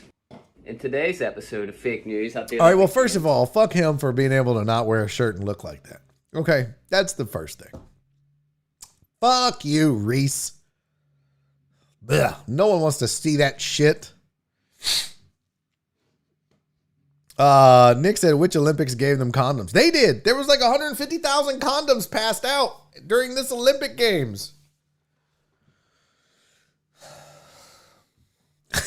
Don is like, oh, look at Reese's little body. Amos said, no humping around by Bobby Brown playing on loop in their rooms. Yeah. Or some gospel or some shit. Oh, he's a Lucky Charm, all right. So, I mean, look, he just debunked the fact that those beds can't take it. Now, I don't know I feel like you got to jump in the middle. It looks a little sturdier there than, I don't think if you did that in the middle third or the lower third, that maybe happens right in the middle of the two. But that's a weird ass, I wonder how much that costs. I put that shit in my guest room, put a little skirt over it. They'd never know. Got a little storage underneath too. Pretty wild. There was one other thing I wanted to show you guys. Where did it go? Oh, so this dude's Tinder bio. What time was it? 3:47. Let's do this. This is just, I don't have a slide for this. I ignore the storage for all the condoms. I don't have actually, let me just do this. I feel like I can download. So this is the guy. So there's a Tinder bio out there. Actually, I'll just show you the link. This is pretty funny. This came from Lad Bible, which is over in the UK, I think. This is a UK story. So this dude made a Tinder profile, okay? And you can't really see him. I zoomed out. You see the best part of him. You ladies don't give a shit about his face. It's blurred out anyways. His face is blurred out, so we'll just show his body. So this man's Tinder profile said the following. In his bio, he lists his jobs as telling other men what to do. His interests are politics, surfing, outdoors, politics, and activism. Now, his bio is where the internet started roasting him because, I'm going to move myself out of the way here. Let's read his bio. His bio says in the about, I see average and ugly women every day, everywhere I go. Why would I want to associate with more of them on dating sites?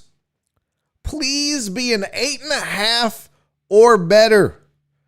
I have had sex with some of the most beautiful women in the world, so I kind of need something nice to keep my attention. In closing, looks are by far a woman's most important asset, and any woman that doesn't get that is an idiot. Here's the math. Ugly women equals weak man. Got it? We have a winner, you guys. Wow. So here's the actual profile. And I'm just gonna let me do this. Just because I know that the ladies are gonna want to see this. Here's the full profile pic.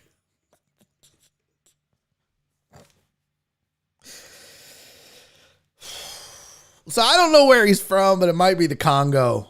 But that is Paul's profile pic. Now, here's the rest of it. Paul is 41, and there's the about. White Magic said Rev House was just telling me all that. So this is Paul, and then of course he got drug all over the internet, and somebody had a great point. Shelby said, nah, he stuffed them drawers. Cece said, my basement is flooded. But somebody said, slept with some of the most beautiful women in the world, yet none of them is stuck around, and he's on Tinder. That says it all. You know, I feel like if you take that picture, see, I'm with Shelby on this. I feel like he stuffed the drawers. I feel like he stuffed the drawers if that's the picture. I just do. Now, the other thing that I want to know is like, what's going on right here? You can see my mouse click. What's happening right here? What is that Photoshop? I mean, don't get me wrong. If I had a dent in my butt like that, I'd be okay with it. But that looks like somebody got a little weird with a Photoshop filter. Cece said he's also standing weird, like thrusting that all over to me. Is that not how you do it, Cece? Just, what's up, ladies? How's it going? The Flip says it looks like the beans are on top of the franks. It looks like you just put the remote in there. Barry, please do this to a picture of you. Oh my God. Are you kidding me? I haven't had a shirt off in front of people in forever. Oh my God, Flip, shut the fuck up. Create a fake profile.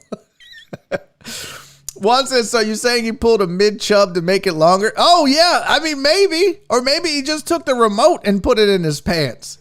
He lost a hip dodging all the ugly women. I mean, that does look weird, does it not? Come on. That's what makes me think it's a little Photoshoppy. That little area right there, that looks weird as fuck. Like, what happened? I don't get it. I don't get it. Anyways, my man said, ugly women, or what was it? Hot women? What was his math? Ugly, here's the math. Ugly women equals weak man.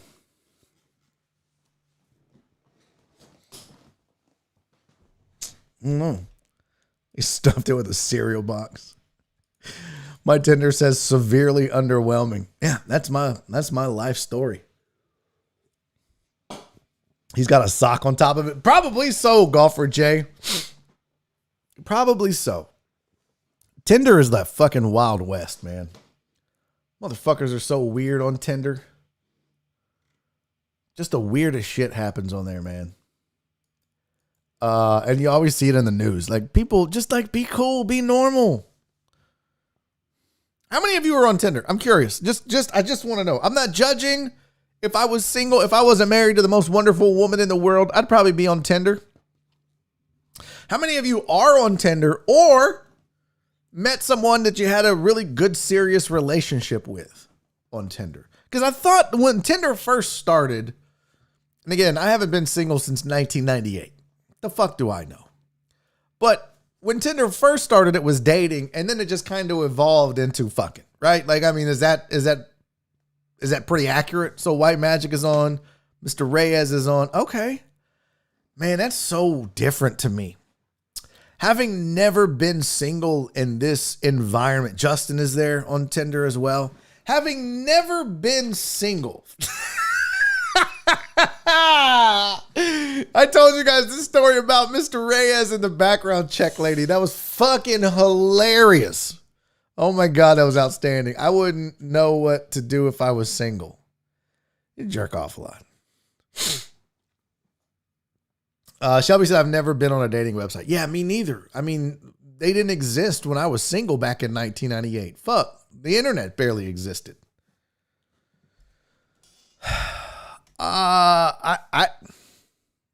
That just is a weird concept to me. And I'm not saying it's that in a negative way. Just to me, I shouldn't say weird. It's just a foreign concept. Because like every woman I've ever had a relationship with, you know, it was a face-to-face meet. And then, you ask them out and it's, I don't know. I do think I like the idea of it. Because if you're maybe shy or you're an introvert and you don't, or you maybe like females don't want to go to the fucking club. I mean, maybe you do. So I don't know, man. I just find it really interesting.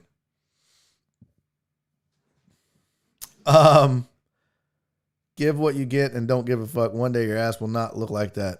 That's true. I'm easily annoyed with anyone messing up my schedule. No. Okay. Yeah, that was the thing. You couldn't, if you met a chick face to face, you better have game. You can't be finessing over text. You never got the chance to finesse over text messages. It was like Eminem when you fucking got a date. It's like, all right, one shot, mom spaghetti.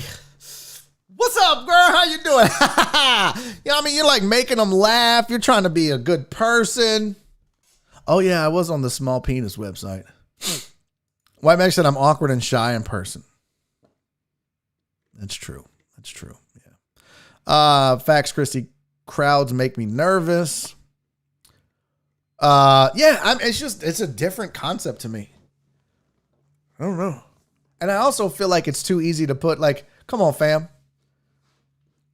I could look. Here's what's happening. This is the God's honest truth. If I'm single, I'm putting my comedy headshot on my Tinder profile. It's the best picture I got. And how do you think some chick is gonna feel if this is the Tinder profile and then this shows up? They're gonna be like, what the fuck, man? Yeah, bitch, you got catfished. I hope you like to laugh because this ain't happening. It's just strange to me. All right, let's get out of here. I got a computer to build. About to flex on them with this X570 Aorus Master gaming motherboard from Gigabyte.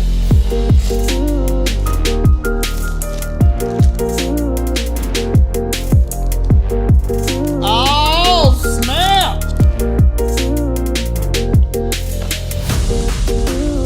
Hey, I had a good time with you today. I hope you guys had a good time as well. As always, Barry on Deck brought to you by the AP Law Group. If you have been injured in an accident, call them 713-913. Go AP or hit them up online, aplawgroup.com. They're going to take care of you. Gillard and Archer do a great job over there. I promise you that.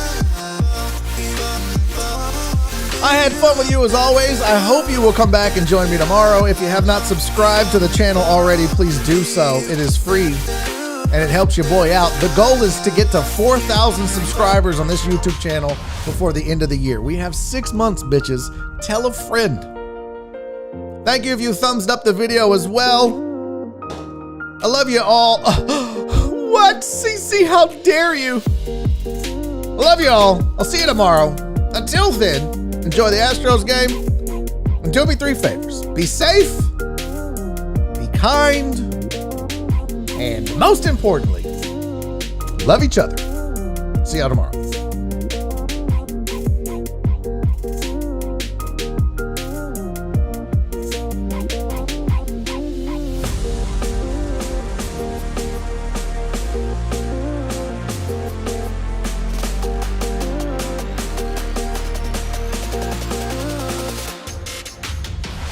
He's making a YouTube video!